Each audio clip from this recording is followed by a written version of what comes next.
Hi, I'm Paola Gonzalez, Director of Admissions at Robinson School. Welcome to the first episode of our limited podcast series focused on admissions, where we will dive into the heart of education and excellence at Robinson. Join us as we explore how we are shaping the future for our students with a personalized approach, dedicated faculty, and a nurturing environment. Today, we will be talking to our IB coordinators, so let's please give them a warm welcome. Hi, everyone.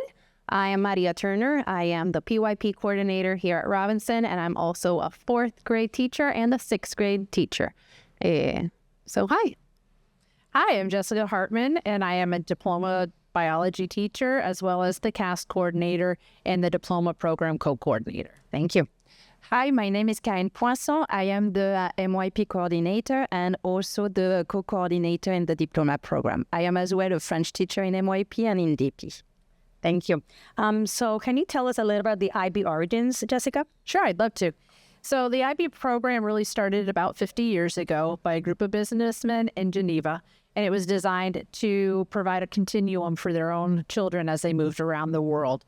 Here at Robinson School, we adopted the program about 10 years ago with the PYP, and we've since added on the MYP and the diploma program, what we consider the continuum. How does the IB approaches teaching and learning? Can you tell us a little bit more in that area? Well, there's a couple things that you're going to see throughout the different programs, and one of those being inquiry-based teaching. So the beauty of inquiry-based teaching is that we want to hear the questions that the students have, the inquiries, right, their interests, so that we can cater the learning and see how the learning that we have in the classroom connects to their inquiries and their interests, right? We also have a concept-based approach to teaching as well, where, as an example, if we got to learn about the Russian Revolution or American Revolution, we're not just focusing on those historical events per se, but the concept of revolution and how that looked like in the past, how it looks like in the present, and even explore how that might look like in the future, right? We also have students at the heart of the learning, so we want to encourage them to reflect on their own learning, their skills, their interests, their passions, so that their learning continues throughout the different years, focused on that. So it's mainly student-based? It's mainly student-based, and you're going to see that teachers have a high interest in learning and getting to know your kids here at Robinson. And what are some core elements of the programs? Can you tell us a little bit more about the elements on the 3 programs? Yes, sure. So each program had their own specificities. However, yes, they're very much, elements that are shared in the 3 programs. We can mention the IB learner profile, which is really a core element. There are 10 attributes, and I think it goes back to the holistic approach of the program that really tried to develop and to make students explore their academics and develop those skills. However, there are also very much, character values that we want to have the students developed. So throughout the school and throughout the 3 divisions, they are very much taught. They are also encouraged to reflect upon and really help students to become more active and compassionate member of the community. Another element that is really important, this is the approaches to learning skills that are key elements for the students to understand how they can learn the best way. Since, this is very important to understand for them how they can learn, how they're going to be also assessed. It's a way also for them to take ownership of their own learning and to become more independent. Something else that we can say is maybe the international mindedness, and this is really important for our school, and this is also part of our mission, and this is like how students can explore issues locally or globally and really try, to act on those issues in a more broad way. And something that we can also witness, I think, in the classroom, this is how the students really freely and very respectfully can enjoy the opinion of others and share ideas and also different perspectives. In that line, thinking about classrooms, how does a PYP classroom differ from a traditional classroom? I'm always going to tell you that when you come visit our school and when kids spend the day in our school, they're not going to want to leave. Kids here love being in their classroom. When they're there, it's a moment of joy. It's a place for collaboration. It's a place where we ignite their passions, their interests, where we make them think outside the box, when we make them see connections to things that maybe they hadn't ever learned about or explored about.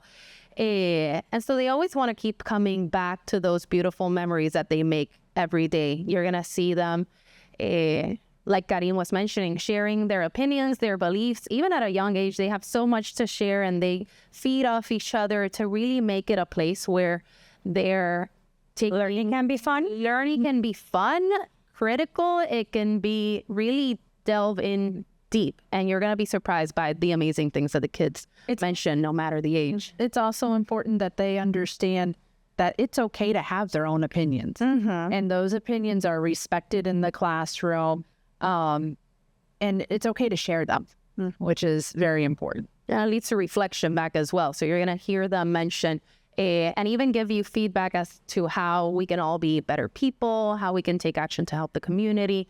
And so reflection is a constant part of the cycle, reflecting on how we're approaching or using our approaches to learning skills, reflecting on our learner profile, reflecting on what actions can we take so that we can inspire even more actions as well. So what about some benefits from the MYP program?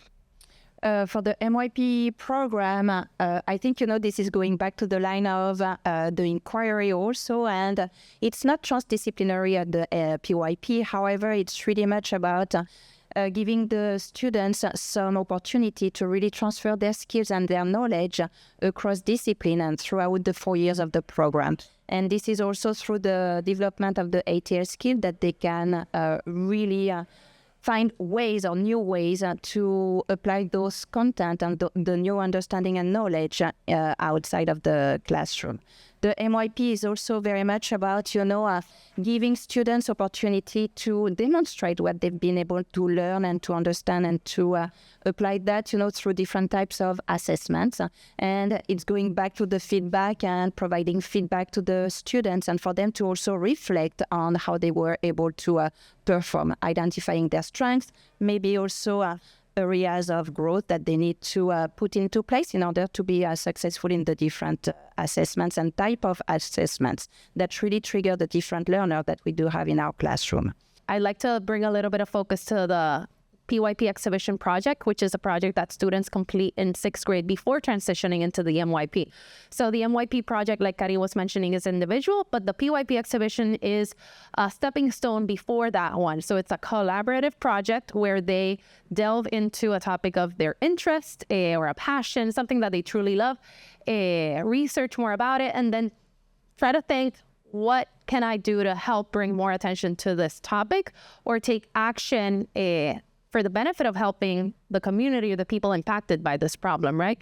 So students research, they take action, they reflect afterwards, but it's a great opportunity for students to feel accomplished and like they really achieved something that made an impact. As a mom, what I truly enjoy about those projects is they go in a great alignment with the core values of the school.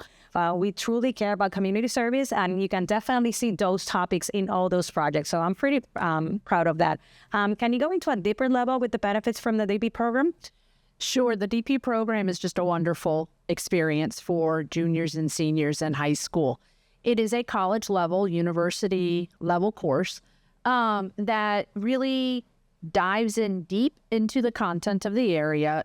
It does happen over 2 years, which allows us not only to help the students understand that university level content, but also give them the exposure to hands-on experience, to research, and to application of the skills and the content that they have.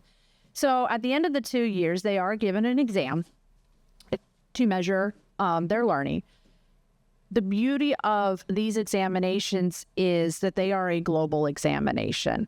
And I feel that really benefits the students. What do you mean with global examination? Can you tell us a little bit more about that? Sure. This is where the exams that they are given are not assessed here at Robinson School. They're not assessed here in Puerto Rico, but they are marked by people all over the world, which really holds this to a global standard. So when the students get their scores and it goes to the universities, it's not comparing the students to Robinson School students. It's not comparing them to Puerto Rican students, but comparing them on a global stage. And I feel that that really is an accomplishment for the students to see how they stand globally. So the IB also has this philosophy that an examination is only part of a student. They also want the students, just like we saw in the personal project and in the PYP exhibition, they want the students to showcase their learning. So part of their course grade is what we call the internal assessment. And it depends on the course as to what the assessment is, but it is a topic of their choice where they develop it on their own and showcase what they have been learning through the PYP, MYP, and the diploma program. An example could be for a science course in investigation. They pick the topic, they design it, they carry it out, and they analyze it. Languages, it could be an oral presentation, and in history, it could be like a research paper. In addition to those two components of the IB scores, the IB also has what we call the core components, which are 3 courses that really look at the holistic approach of the students. So the first one is the Theory of Knowledge course, or TOK.